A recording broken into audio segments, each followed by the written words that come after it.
Hi everyone, I'm Foxx, your host with the most fur.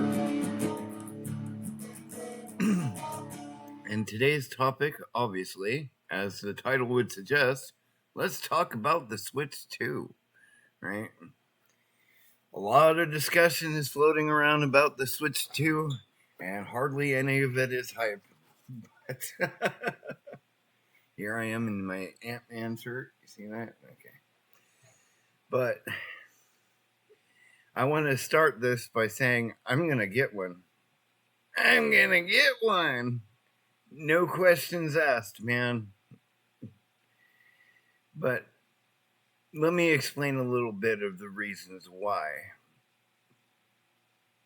And in this video. And I want to start, though, by addressing the complaints. A lot of people are like, oh man, those prices. A lot of people say the console price of $450 or so is all right for the console itself. But then there's a lot of discussion about the prices of the games themselves being anywhere from $80 to $90 each. And a lot of people are making a lot of fuss about it. And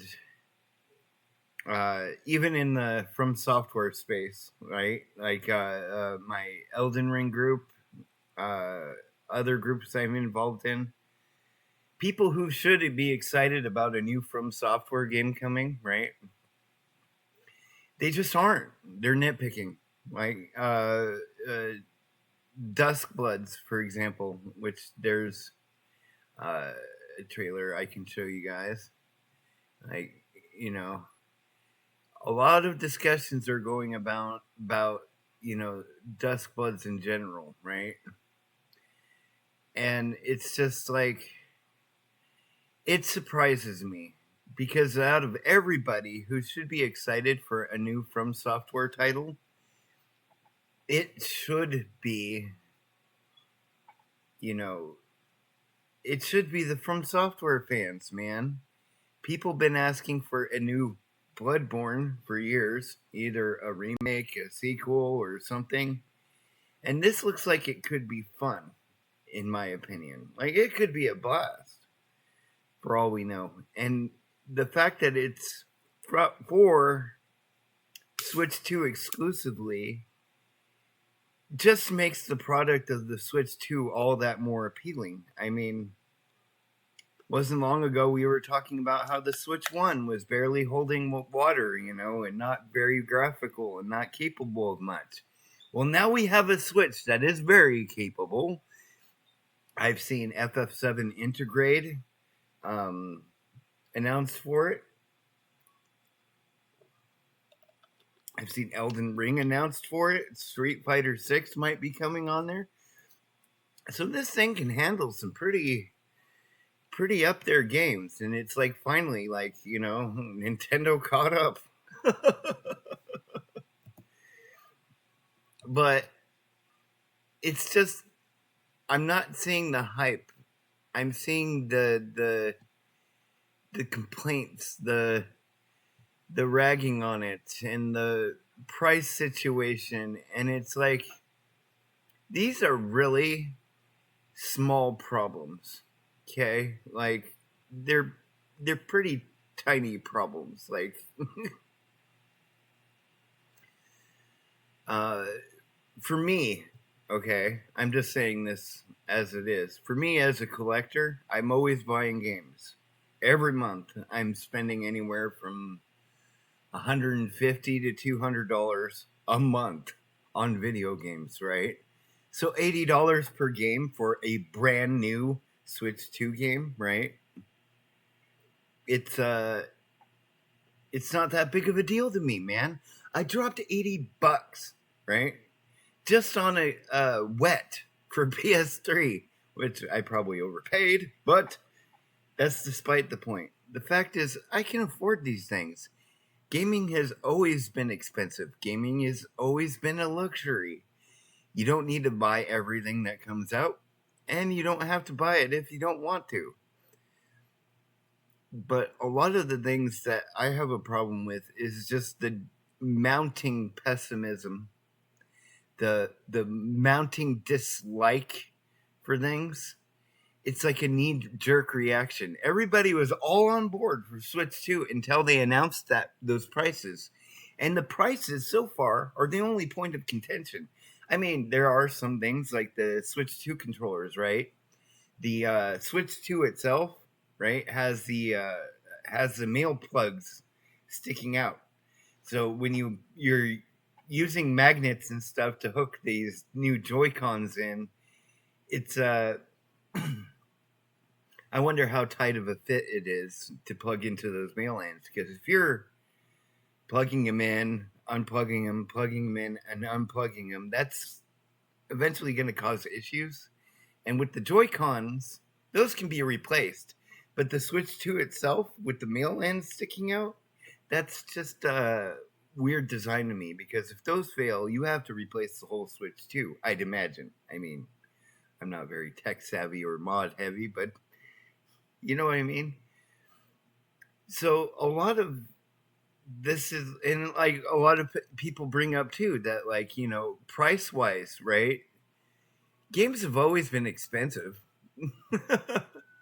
We see this ad right here, from 1995, 80 some bucks for Rage, for the SNES, 94 bucks for Doom for the Super Nintendo, okay?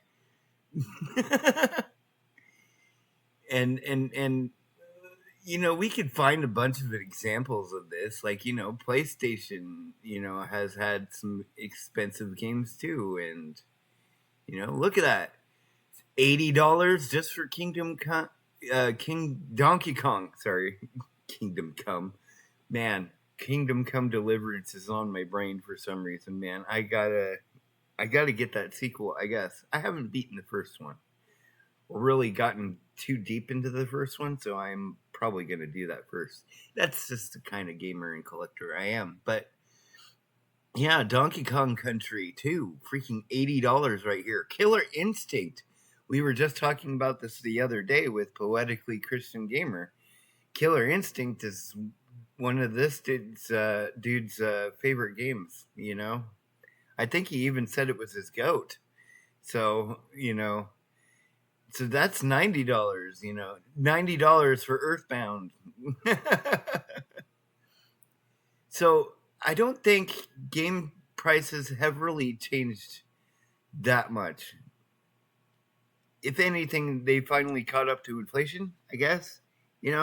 These are proprietary carts. So, these are games from Nintendo for the Nintendo. They're not CDs, they're not DVDs, they're not Blu-rays.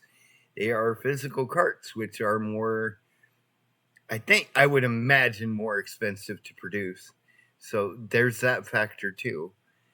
But mainly from my point of view, as far as the Switch 2 is concerned, I just want it because I'm like, Elden Ring on the go sounds really awesome. And as much as I kind of, sort of, but not really want a Steam Deck, since I got a laptop anyways, a great gaming laptop anyways, I don't really need something like that. But just the thought, the idea of playing Elden Ring on the go, just super appealing to me.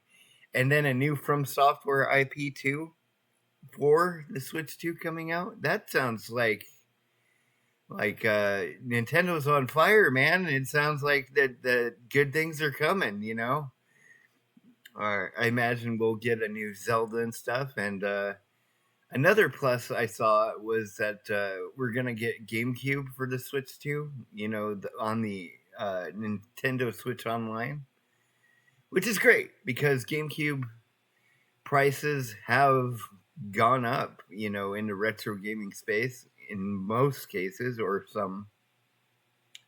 I guess it depends on what you're going for. Any retro game, can be found really, but I mean, some are hit and miss. Some games are really popular, but also really cheap. Some games are really crappy, but sell for a lot because they're super rare. But NSO allows a legal way, because let's face it, almost a potato could run GameCube games on it emulation wise. But it's a legal avenue for those who wish to pursue that, and it's another reason to own a Switch 2, right? Um, I also see a lot of sentiment about Night Rain for Elden Ring 2, which bugs me a bit. From Software is a company that likes to make games that they want to make. They don't care about trends. They don't care about what will make them money. And Miyazaki himself said these, multiplayer focused games are just for fun. They're not even the main series games that they're working on, man. Just let them cook, essentially. I mean, I paraphrase, but you can look up the interviews yourself. He's like, this isn't setting a new standard for what we have planned at From Software or anything. The B team, for example, there at From Software, thought that Night Rain would just be a neat idea, right? A lot of the feedback of Elden Ring was essentially pointed towards how a lot of people really vibed with the multiplayer aspect. But the problem with the multiplayer was that it was a little wonky to get into, right? You have to have a friend lay a summon sign, sometimes a password system in order to get it just right, in order to summon a buddy, right? And when you do co-op in Elden Ring, the original Elden Ring, it comes at the risk of invasions, which I like it because it's like, a mini boss that not only plays like another character but is another person, So I like that aspect of it. So basically, Night Rain was designed with that premise in mind, that there's obviously a fan base out there that wants multiplayer Elden Ring type situations to have it easier, more streamlined. And that's exactly what the B team did. That's what they focused on. They made Night Rain for the people who like to co-op, man. Why is that such a problem? They even streamlined it. Like, a lot of people get confused or tossed off or thrown off by all the builds and the autonomy that Elden Ring gives. And you know, to have characters preset that you can choose from just streamlines and makes the process easier. And where a lot of people who I know played it, the beta, they said it's weird, right? Like, it's not Elden Ring, but it is fun. And you know me, I'm all about the fun. But and then, as far as Duskbloods for the Switch 2, right? Um I just think that it's fine. I think it's cool of them. PvP PvE type situation game. Sounds great. And I don't even think it's their major projects. I think these are just side projects that they're getting out there to expand their library a bit. And and I imagine that they had some kind of deal with Nintendo to make this exclusive possible. When Nintendo's forking out the marketing, the maybe potentially funding, maybe some kind of partnership, like, it's a win-win for From Software. They get recognized, they get to sell a new game, they get to test out waters and try to experiment as they always have done in the past. I don't know why this is such a hot topic all of a sudden, but you know essentially they got something under the hood that is a major AAA project, and Duskbloods, Night Rain are just the side projects that they thought would be fun. Like dramatic gas, we should be having fun on video games? Can't be having that. And, you know, so other than the price, I'm not seeing a big deal about the Switch 2. And other than, people at nauseum complaining about it, I just wish I saw more people hyped for it. I mean, maybe not hyped, but like, oh, I'll get one. It seems cool enough. But I'll be getting one. I'll love it. I barely use my Switch 1, but hey, I'll get a Switch 2 if it means Elden Ring on the go, man. That's one of my selling points. I'm like, okay, sold. No Steam Deck, no, get a Switch 2. Why not? Another thing, too, I see brought up. I just want to mention this. I'm not going to buy a new console just to get one game. I hate this criticism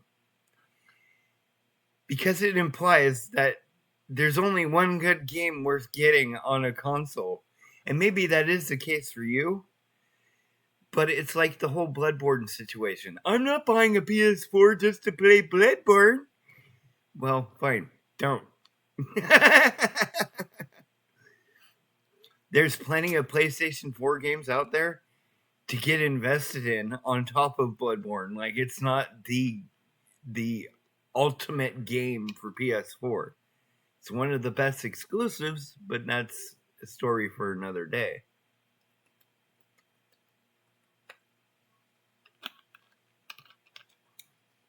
So at the end of the day, I think I got my points across, at least. My 2 cents out there.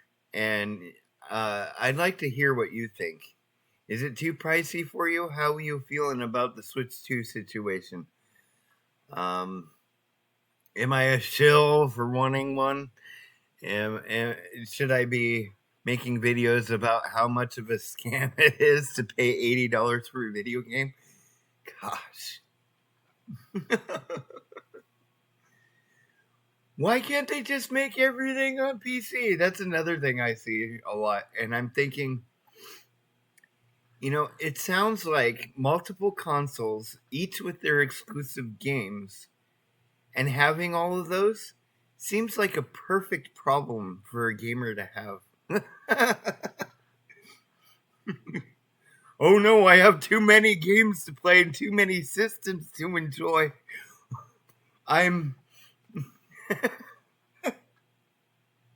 It's like Baskin Robbins, right?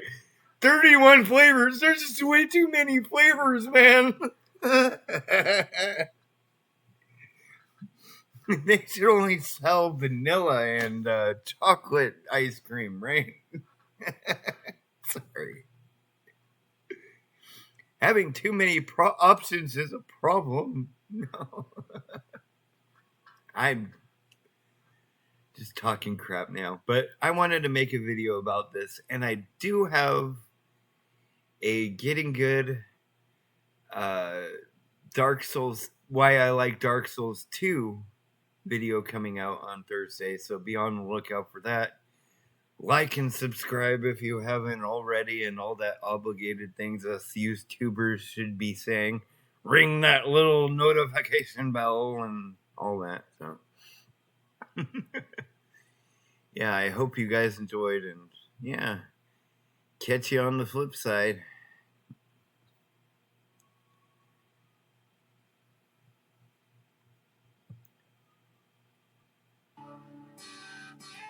You just watched Foxx Psycher on Fox Play Gaming.